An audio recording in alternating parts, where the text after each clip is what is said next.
Bueno, como ustedes saben, desde el domingo pasado comenzamos, o se dijo que estaríamos hablando en las próximas semanas sobre el tema de los dones espirituales, ya que somos una nueva iglesia, una nueva congregación, ¿verdad? Estamos buscando en cada una de las personas que están aquí cuáles son sus dones espirituales. Estamos ayudando a que tú descubras cuáles son tus dones espirituales para que los uses en el servicio de la iglesia. Y es por eso que en la mañana de hoy vamos a estar comenzando, entrando ya en lo que es el estudio de los dones espirituales. No es un secreto para nadie que nosotros estamos viviendo en un momento de crisis, ¿verdad? Hay una crisis no solo económica, sino una crisis en todos los sentidos. Hay una crisis ciertamente en lo económico, pero también hay una crisis de valores, que se está hablando mucho, ¿no? De la pérdida de los valores. Y hay una crisis en el liderazgo. Hay una crisis de líderes, ¿verdad? De líderes que muestren y se comporten, ¿verdad?, como un líder debe hacerlo. Porque todos esperamos algo de nuestros líderes, ya sean los líderes de la nación o los líderes de la iglesia o los líderes del trabajo, ¿verdad?, o el líder de cualquier lugar donde nosotros tengamos que relacionarnos. Y cuando miramos hacia afuera y vemos esa crisis en el liderazgo, la iglesia no se queda exenta de este problema. Este es un problema que también atañe a la iglesia, y es lo que ha estado diciendo Leo en las últimas semanas, cuando habla de la necesidad que tiene la iglesia de líderes, ¿verdad?, para que el reino siga extendiéndose, para que el reino siga caminando y para que el pueblo se identifique con esos líderes. La iglesia hoy más que nunca tiene una necesidad de líderes comunitarios, ¿verdad?,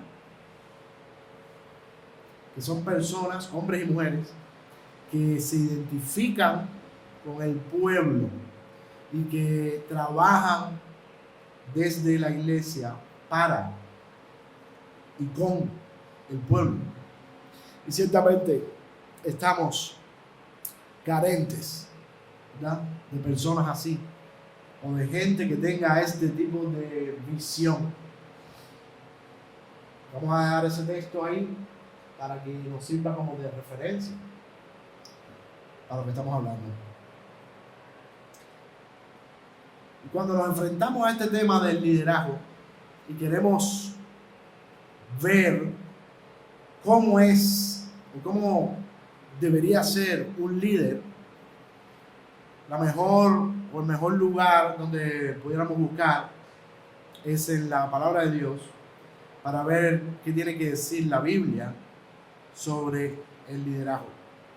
Y no pudiéramos buscar a una persona mejor que el Señor Jesucristo para definir lo que es el modelo de un líder. Muchos de ustedes vieron la película La Revolución de Jesús, y hay una parte que es tomado de la realidad, donde Leonie Frisbee dice que la gente está diciendo que él quiere parecerse a Jesús, pero que no encuentra a ningún otro mejor a quien él quisiera parecerse, ¿no? Porque ¿quién es mejor que Jesús? Y el Señor Jesucristo modeló un estilo de líder que fue un escándalo para su tiempo. Porque en los tiempos de Jesús, al igual que en los nuestros, no nos engañemos, la historia ha cambiado poco. El líder era un hombre que buscaba que los demás le sirvieran, ¿verdad? El emperador romano, el líder, ¿qué estaba buscando? Era un hombre que tenía muchas personas a su servicio y él era el líder, era el jefe de la nación.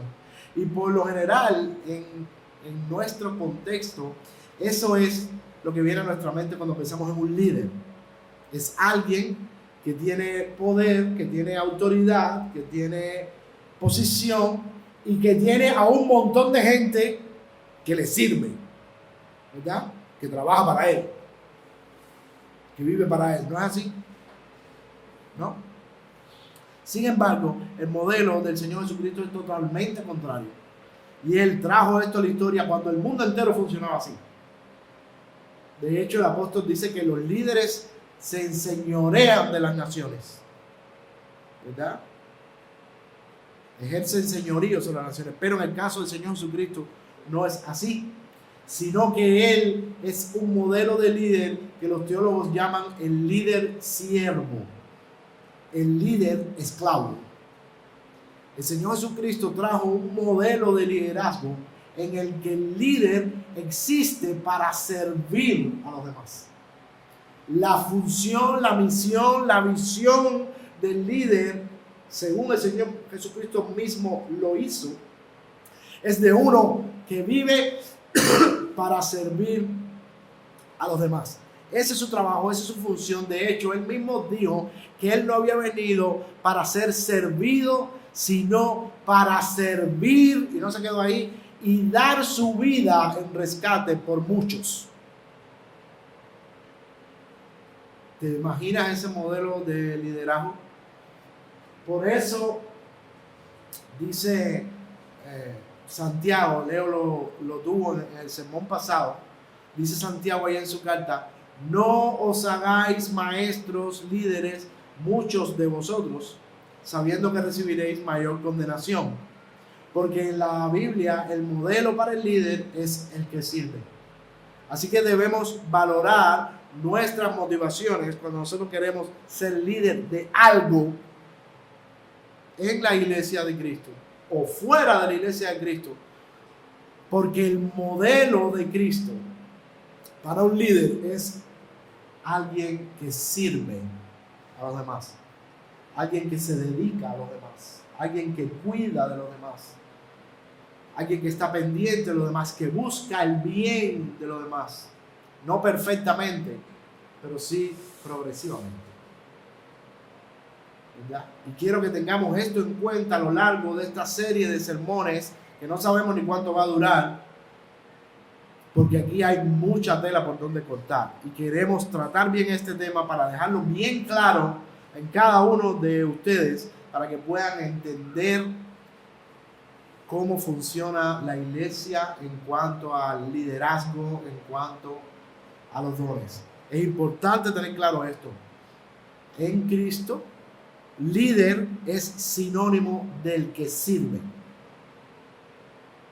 No es el que manda o tiene a 1 millón a su servicio, sino es el que se entrega para servir a los demás, no perfectamente, pero sí progresivamente, hace progresos. Y quisiera leer, para introducir el tema, algo que me pareció muy interesante en esta novela que todos ustedes conocen, llamada Robin Hood, ¿verdad?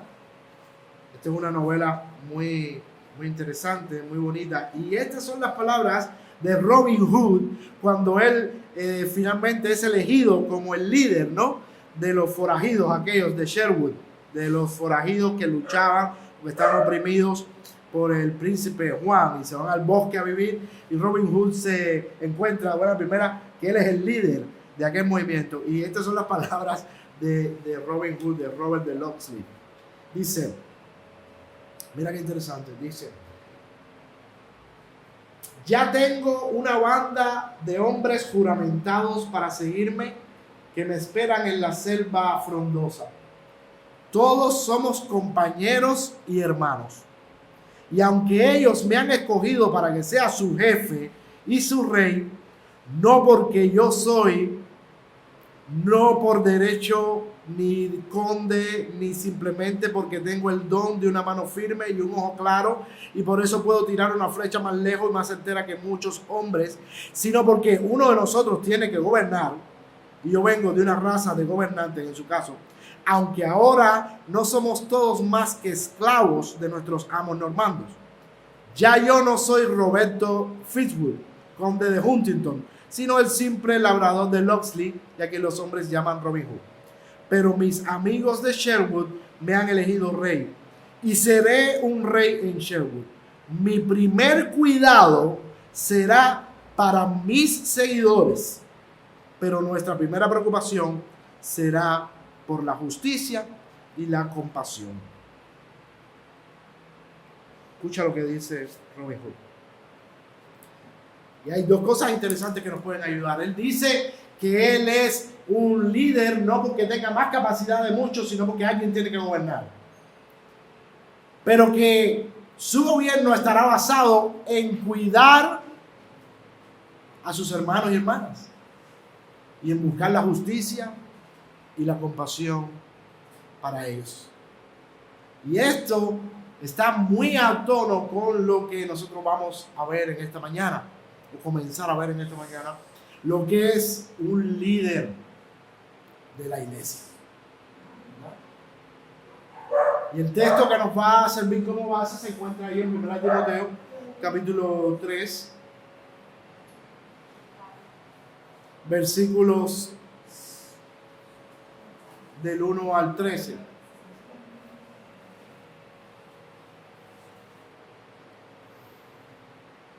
Este es el texto que nos va a servir de guía para todo esto. 1 Timoteo, capítulo 3, versículos del 1 al 13. Aquí Pablo está enseñándole a su discípulo Timoteo lo que debe ser un líder de la iglesia. Dígase un pastor, obispo, anciano, lo que comúnmente tenemos como el líder principal de la iglesia, ¿no? Y él dice varias cosas. Y primeramente nos va a hablar del anhelo que debe tener la persona como condición primaria para ser un líder. Debe quererlo, debe querer serlo. Y en segundo lugar nos va a hablar de las condiciones que debe tener esa persona para ser líder. Y en tercer lugar nos va a hablar de las funciones que ese líder debe tener. Así que aquí estamos hablando, y quiero que prestes atención, de cómo debe ser, cómo se debe ver un líder en la iglesia, cómo se debe ver un pastor en la iglesia, cómo se debe ver un obispo de la iglesia, cómo se debe ver un anciano de la iglesia. Y después vamos a ver especificaciones de estos títulos, pero hoy quiero ponerlos todos juntos. ¿Cómo se debe ver un líder de la iglesia? En primer lugar, dice el apóstol, se dice y es verdad, estoy leyendo la Nueva Versión Internacional, se dice y es verdad que si alguno desea ser obispo, líder, anciano de la iglesia, a noble función aspira o buena obra desea. Nosotros hemos usado la palabra pastor comunitario porque es un término que queremos potenciar aquí en la iglesia, refiriéndonos a este tipo de líder, ¿verdad? Si alguno desea ser pastor comunitario, desea un buen trabajo. Lo primero que tenemos que entender cuando estamos hablando del liderazgo de la iglesia es que esto es algo que no es impuesto, porque te toca en la lista. Porque ahora lo fue el abuelo, después lo fue el padre y ahora le toca al hijo. Sino que debe haber un deseo en la persona de servir a Dios en ese sentido.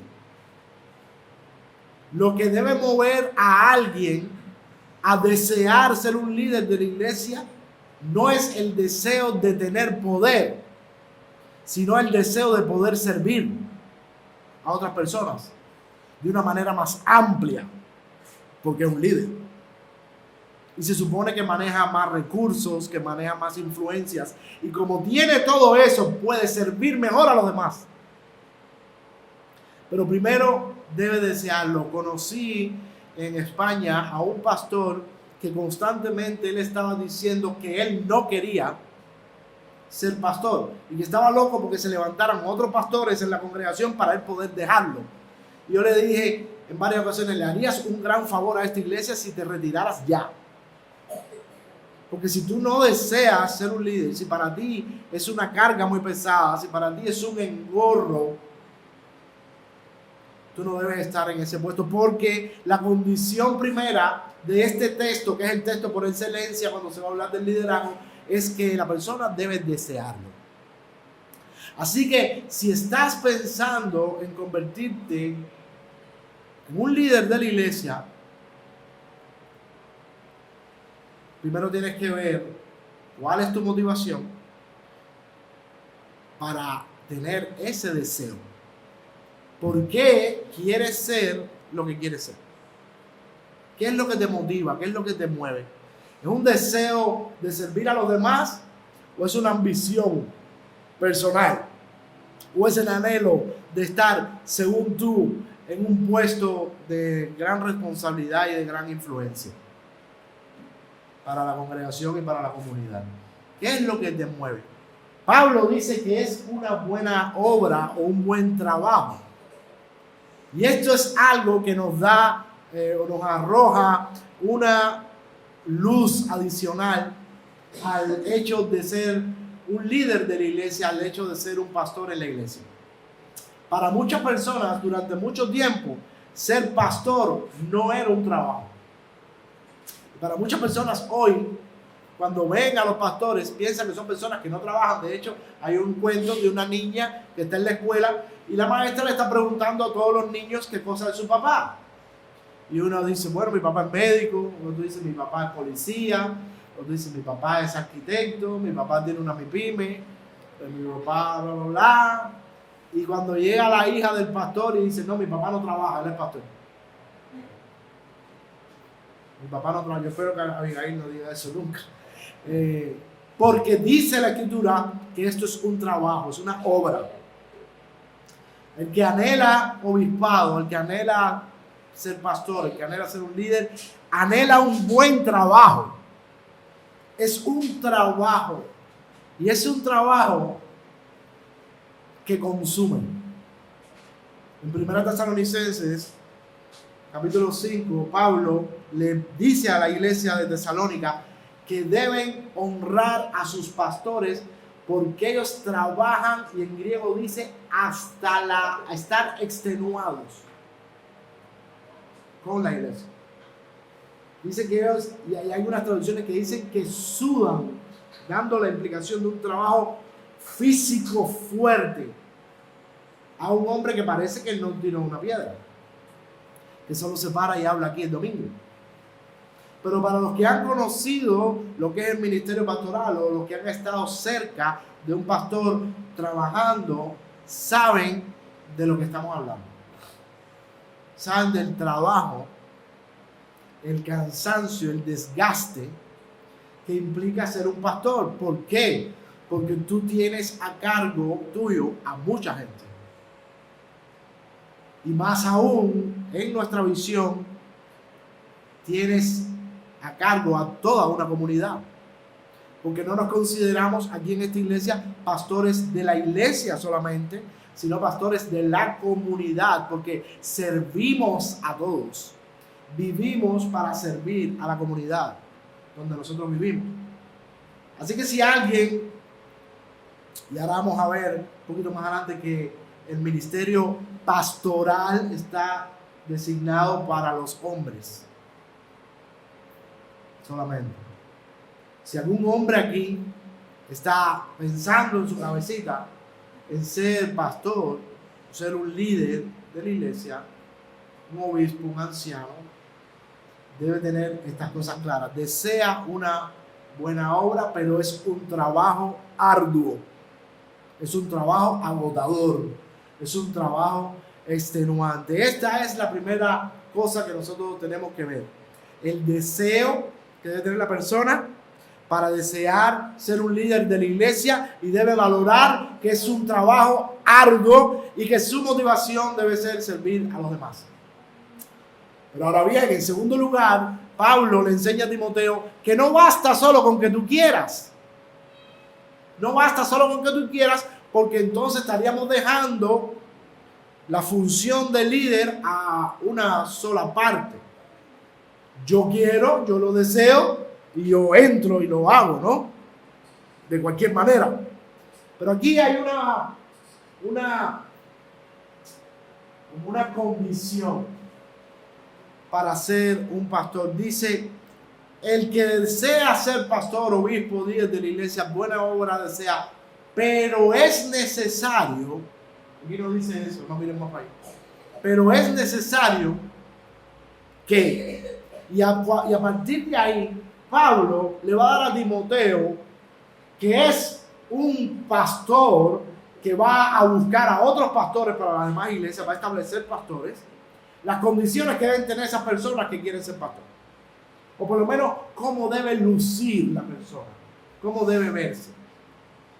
Y ahí se involucran otras personas en la decisión para que alguien sea líder o no.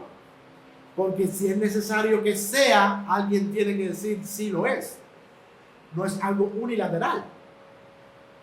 Y ahí Pablo introduce un elemento muy vital, y es que los pastores, los líderes de la iglesia, no se ponen ellos mismos en el puesto, sino que son puestos por otros. ¿Verdad? Porque hay una serie de condiciones que cumplir, y eso indica que alguien tiene que ver esas condiciones. Y ahí él empieza a mencionar unas cuantas. Dice que el obispo, el pastor, el líder debe ser intachable. No es perfecto, pero que no tenga nada escandaloso en su vida. Debe tener una vida normal. Esposo de una sola mujer. Muchas personas han tomado este texto para decir que el pastor no puede ser una persona divorciada, porque aquí dice que tiene que ser esposo de una sola mujer. Pero esto está fuera del contexto totalmente. En el contexto en que Pablo está escribiendo esta carta, era una sociedad donde existía la poligamia. ¿Qué cosa es poligamia? Que tú puedes tener muchas mujeres o muchos maridos y no hay problema. Pero Pablo dice que para ser pastor, el hombre que lo es debe ser marido de una sola mujer. Debe tener solo una, no 20.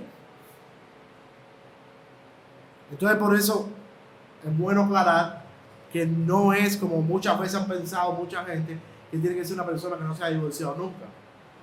Y por eso muchas personas que han tenido dones pastorales y dones han estado frustrados toda su vida porque no los han dejado ser pastores, porque en algún momento tuvieron un divorcio. Pero lo que Pablo dice es que en el momento en que tú te encuentres, cuando estés deseando ser pastor, tienes que tener solo una mujer. No puedes tener dos, porque está en una sociedad donde eso es permitido. ¿Verdad? Nosotros vivimos en una sociedad donde eso no es permitido legalmente, pero igual no sirve, porque a lo mejor no te puedes casar con dos mujeres, pero sí puedes tener amantes. Y entonces debes tener claro que debes tener una sola mujer. Y esto entra dentro de una vida intachable. Son las descripciones de lo que es una vida intachable. Dice que debe ser sensato, respetable, hospitalario y capaz de enseñar. No debe ser borracho ni violento, sino respetuoso, apacible y no amante del dinero. Debe gobernar bien su casa y hacer que sus hijos le obedezcan con el debido respeto, porque el que no sabe gobernar su propia familia, ¿cómo podrá cuidar de la iglesia de Dios? Cuando miramos estos requisitos, cuando miramos estas condiciones, nos podemos dar cuenta, si hacemos un análisis serio, que lo que Pablo está pidiendo a Timoteo, que debe tener una persona que desea ser un líder en la iglesia, es que sea cristiano. Porque esto no es más que la descripción del carácter de un cristiano. No es algo para los líderes de la iglesia ser intachable, ser esposo de una sola mujer, ser moderado, ser sensato, ser respetable, ser hospitalario, ¿verdad? No ser borracho, no ser violento, sino respetuoso, apacible, no tener amor por el dinero, gobernar, que gobierne bien su casa. Esas son características de un cristianismo maduro. Cualquier hombre cristiano maduro, por eso a continuación él dice que no sea un recién convertido. Cualquier cristiano maduro debería tener estas características. Y vuelvo a repetir, no está diciendo que sea perfecto el hombre, como muchas veces se ha querido pintar a los pastores. Entonces eso sería la imagen más falsa de lo que es un pastor. porque todos los que me conocen saben que yo no soy una persona perfecta, pero tiene que haber un similar a esto. Tiene que ser una persona que esté en esto. Tiene que ser una persona en la cual se vean estos elementos en su vida. Tiene que ser una persona que esté caminando hacia ahí, que esté viviendo hacia ahí, no perfectamente, pero sí progresivamente. ¿Verdad? Y aquí hay una sola característica que no es para todos los cristianos, pero sí es una característica fundamental para ser un pastor de la iglesia, un obispo, un líder, y es que sea capaz de enseñar. Dice que el líder tiene que ser capaz, o la Reina Valera, apto para enseñar. De manera que eso nos habla de una de las funciones del pastor de la iglesia, es enseñar la palabra de Dios, ¿verdad? Porque esta persona tiene que ser apta para esto. Y quizás cuando tú vas a una iglesia con muchos pastores te darás cuenta que todos no predican igual, o que todos no tienen la misma capacidad para enseñar al mismo nivel, pero sí debe haber una capacidad en la persona para poder ser un maestro y enseñar la palabra. Muchas iglesias han sufrido durante muchos años porque han tenido pastores que no eran aptos para enseñar, y la iglesia sufrió eso, sufrió de hambre espiritual, y fue una iglesia escuálida por mucho tiempo. Y muchas de las iglesias que han terminado en nada, en gran parte se ha debido porque los ministerios de enseñanza han estado en el piso. No se ha tomado en serio la enseñanza de la iglesia por los pastores, y han puesto hombres buenos, pero que han sido incapaces de enseñar. Y la iglesia se ha debilitado, se ha destruido, porque lo que sostiene la iglesia, el ministerio principal de la iglesia, como dijo Leo la semana pasada, es el ministerio de la enseñanza. Es el ministerio de la enseñanza de la palabra de Dios. Porque de ahí sale todo lo demás. Entonces, esta persona, quizás la única característica que debe tener, fuera de las características normales de un cristiano maduro, es que sea una persona apta para enseñar. Y todas las demás las podemos resumir en que sea una persona madura en la fe. Que no haya llegado ayer a la iglesia para que no se envanezca, dice, porque te puedes envanecer. Si no eres maduro, te puedes envanecer, te puedes creer cosas, te puedes creer, como ha sucedido en muchas iglesias, que llega el pastor y entonces pone primero a un jovencito y se cree que se la sabe toda, ¿verdad? Que es el tipo, y acaba con la iglesia. No, debe ser una persona madura. Y estos datos se los estoy dando a ustedes porque nosotros estamos en un proceso largo de buscar pastores entre nosotros. Hombres que puedan ser líderes de esta iglesia junto a nosotros. Y ustedes tienen que tener ojos y oídos abiertos para ver esas características en esa persona, ¿verdad? Para ver esas características en esa persona y para decir, mira, ahí hay un posible candidato al pastorado, ¿verdad? Ahora bien, una tercera cosa, mejor dicho, es la función del pastor. Hemos visto la primera, el deseo, debes desearlo. La segunda, debes tener unas características. Y la tercera, la función. Aunque hemos mencionado una, que es la de la enseñanza, ¿verdad? Que es la de la enseñanza. Eso es una condición sine qua non. Tiene que ser un hombre que conozca bien la palabra de Dios. Tiene que ser un hombre que use bien, como dice Pablo a Timoteo, la palabra de verdad. Tiene que conocerla. Tiene que ser un hombre de la palabra. No se puede concebir un pastor, por ejemplo, que no lea. Yo he conocido a algunos pastores que dicen, no, a mí no me gusta leer. ¿Y cómo tú puedes ser un ministro si tú no lees? Si tú no estás, no solo sobre la Biblia, que debe ser tu libro de cabecera, sino sobre otros libros que te puedan instruir, que te puedan enseñar, que te puedan abrir la mente, que te puedan aportar cosas buenas para tu ministerio. Tiene que ser un hombre de la palabra, tiene que ser un hombre del libro. Esa es una condición importantísima. Y otra condición, dice que debe gobernar bien su casa.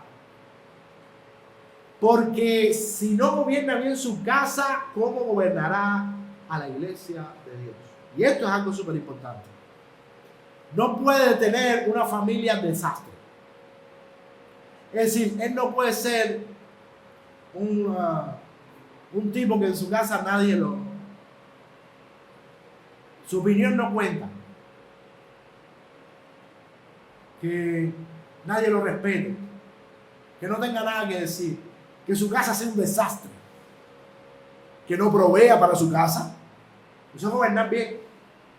No solo que te obedezcan, pero que tú proveas, que tú te preocupes, que tú suplas las necesidades materiales y espirituales. ¿Verdad? Hay hombres tan centrados en el trabajo que se olvidaron de su familia. Y después la familia lo ha reconocido. Este hombre era un hombre solo del trabajo. Nosotros cero. Y eso entra dentro del buen gobierno, que tú te preocupes por lo tuyo, por tu mujer, por tus hijos, por el refrigerador. Eso entra entonces dentro del paquete, que gobierne bien su casa. Y esto nos añade otro elemento, que nos habla de las funciones del pastor. Es un hombre que debe enseñar y es un hombre que debe gobernar la iglesia.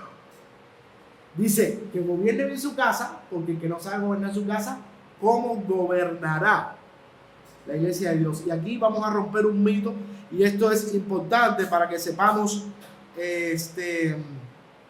algunas características de nuestra iglesia y cómo lo vemos.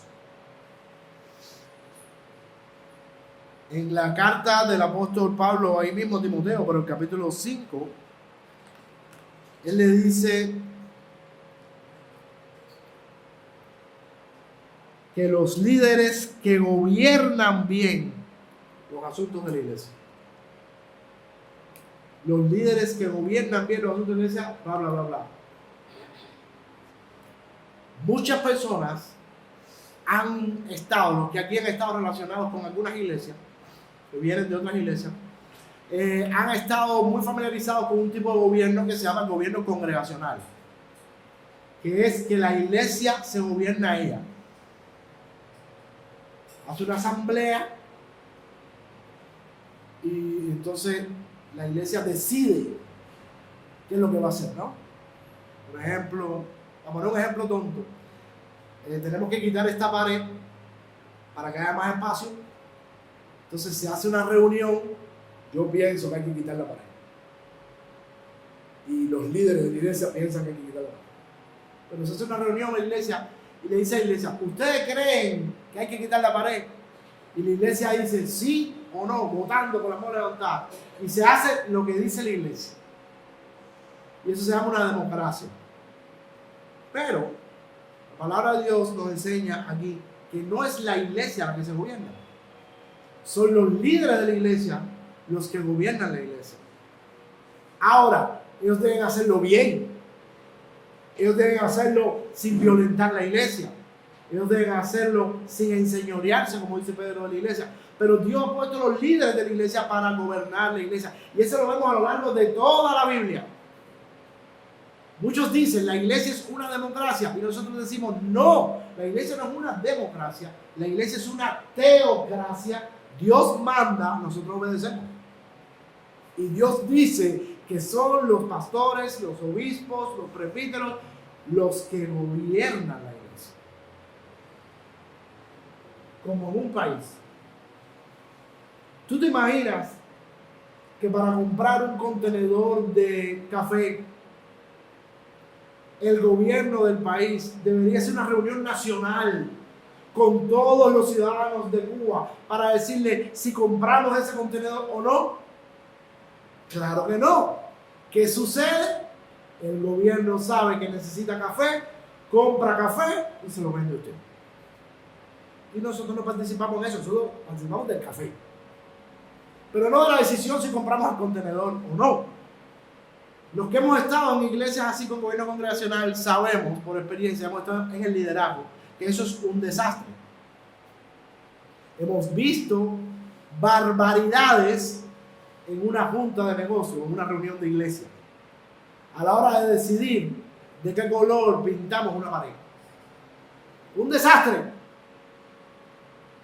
Muchas injusticias también se han cometido por el gobierno congregacional, porque si hay una parte que tiene unos intereses y los otros tienen intereses menores, estos se comen a nosotros, ¿verdad? Y muchas veces los intereses no son los más bonitos ni tienen las motivaciones correctas. Por lo tanto, y eso es algo para el conocimiento aquí en la iglesia, en nuestra congregación, en nuestra iglesia, hay un tipo de gobierno conocido como gobierno presbiteriano o gobierno de presbíteros, de pastores o de ancianos, donde la iglesia se gobierna desde el liderazgo. La iglesia se le informa las cosas que vamos a hacer. La iglesia se le dice, vamos a ir aquí, vamos a ir allá, ven, da, dona. Pero no es la iglesia la que decide cada paso de lo que va a hacer. Porque pensamos que ese es el gobierno bíblico que Dios ha puesto a los pastores, a los obispos, a los presbíteros para gobernar. Que gobierne bien su casa para que gobierne bien la iglesia. Por eso es importante una multiplicidad de pastores en la iglesia, ¿verdad? Para que no sea uno solo que se piense que es un rey en algún momento, o un dictador que puede hacer lo que le da la gana. Como es pastor, y dice la Biblia que el pastor gobierna, pero la palabra de Dios nos habla de pastores, de líderes, de ancianos en la iglesia. Porque en la multitud de consejeros, dice Proverbios, está la sabiduría.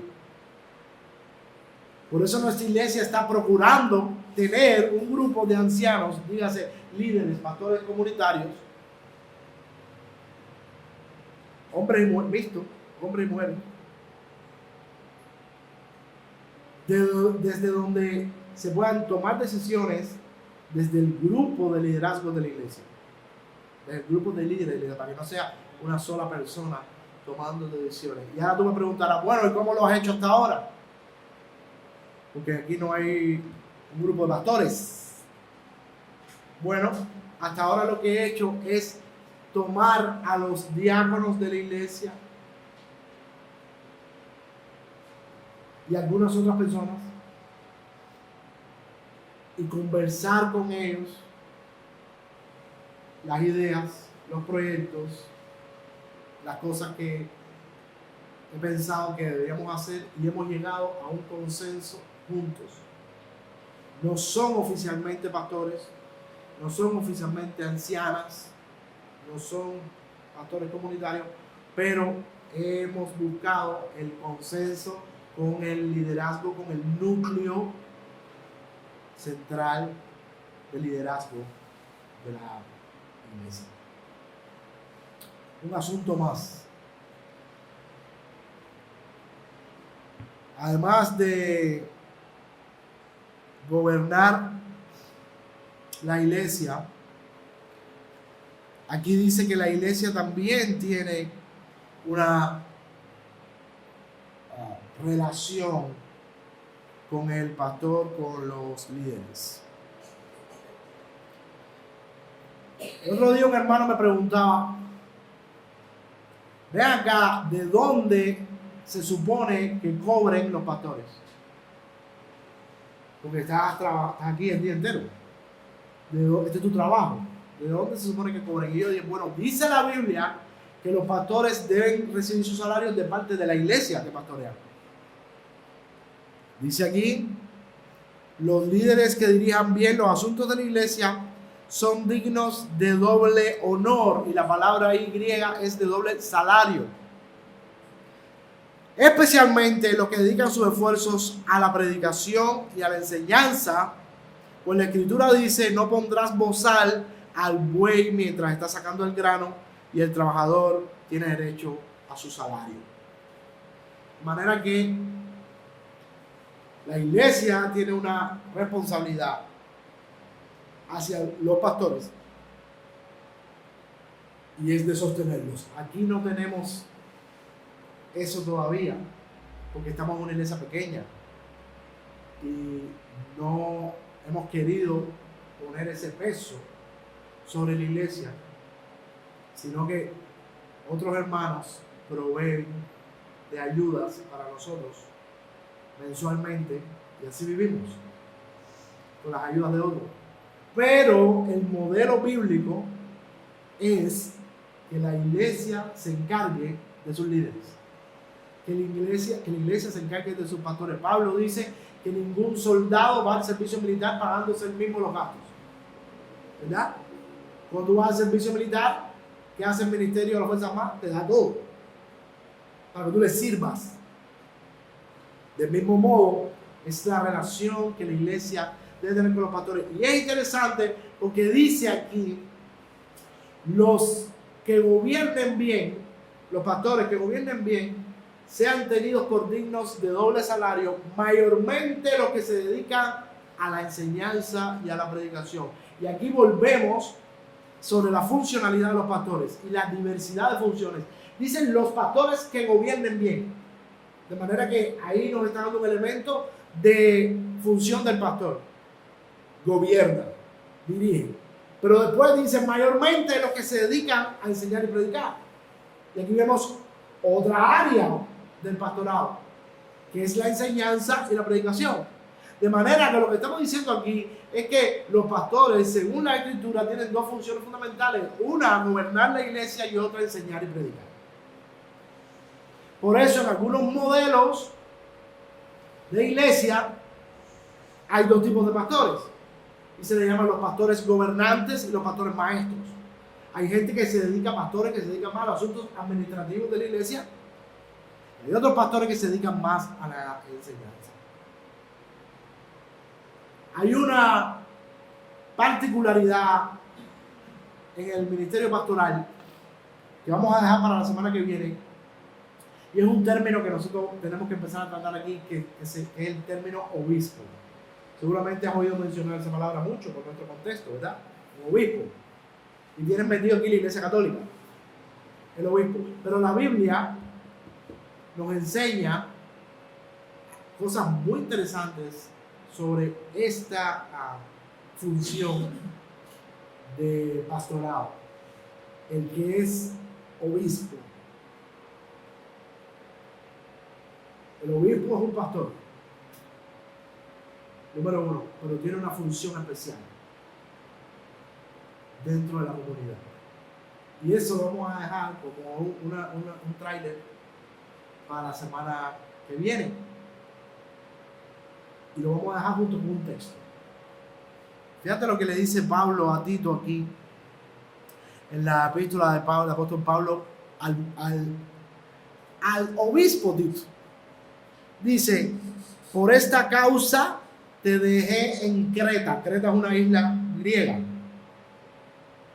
Por esta causa te dejé en Creta para que pusieras en orden lo que quedaba por hacer y en cada pueblo nombraras líderes de la iglesia conforme a las instrucciones que te di. Tito es un pastor joven que trabaja con Pablo y en un momento determinado es enviado a Creta, esa isla mediterránea, y Pablo le dice, te dejé allí para que nombres líderes en todas las iglesias de la isla siguiendo las instrucciones que te di. Y esto es lo que nosotros llamamos un obispo. Un pastor que tiene unas funciones especiales con los demás pastores y las demás iglesias. Pero eso lo vamos a dejar para la semana que viene. En resumen, mis amigos, todas estas cosas que son condiciones para ser un líder de la iglesia, las modeló perfectamente nuestro Señor Jesucristo. Si hay un modelo de líder, si hay un modelo de pastor, si hay un modelo de obispo, es el Señor Jesucristo, que vino a este mundo a servir a sus enemigos. que vino a este mundo a morir en una cruz por los que le rechazaban, que vino a este mundo a traer luz, esperanza, bienestar al pueblo mientras estuvo entre nosotros en la tierra. Así que cuando pensemos en pastores, pensemos principalmente en el Señor Jesucristo y busquemos entre nosotros hermanos que tengan pinceladas de lo que el Señor Jesucristo fue, que hayan en ellos destellos de lo que Cristo fue, sobre todo en el amor hacia los demás. Porque como vimos la semana pasada, yo no estaba, pero lo escuché, lo más importante dentro de la iglesia y que debe regir todos los dones espirituales es el amor. Podemos tener gente con una capacidad de liderazgo tremenda, podemos tener gente con una capacidad de conocimiento tremenda, con la cabeza así, pero sin una gota de amor. Y sin amor no podemos hacer nada. Porque es el amor y no otra cosa lo que nos motiva, lo que nos impulsa, lo que nos lanza a servir al pueblo. Es el amor por los demás lo que nos hace caminar la segunda milla. Es el amor hacia los demás lo que nos hace poner la otra mejilla. Es el amor hacia los demás, tal como Cristo lo vivió, lo que nos hace darle la capa al que nos quite la túnica. Es el amor, y como dijo el cantautor, seguro tú estás pensando en eso, solo el amor convierte en milagro en barro. Y eso sí debe estar presente en cualquiera que anhele ser un pastor de la iglesia. Que haya amor. Vamos a ver. Padre, gracias por este día. Gracias por tu palabra. Y gracias porque tú nos enseñas cómo debemos conducirnos en la iglesia. Cómo debemos vivir. Cómo debemos organizarnos, Señor. Provee para nosotros líderes conforme a tu voluntad y a tu carácter. Y acompáñanos hasta nuestros hogares. Cuídanos hasta que volvamos a reunirnos aquí para seguirte adorando. Sé por los que no pudieron venir porque están enfermos, Padre. Ayúdalos, que sientan tu mano allí en sus casas. En nombre de Jesús. Amén.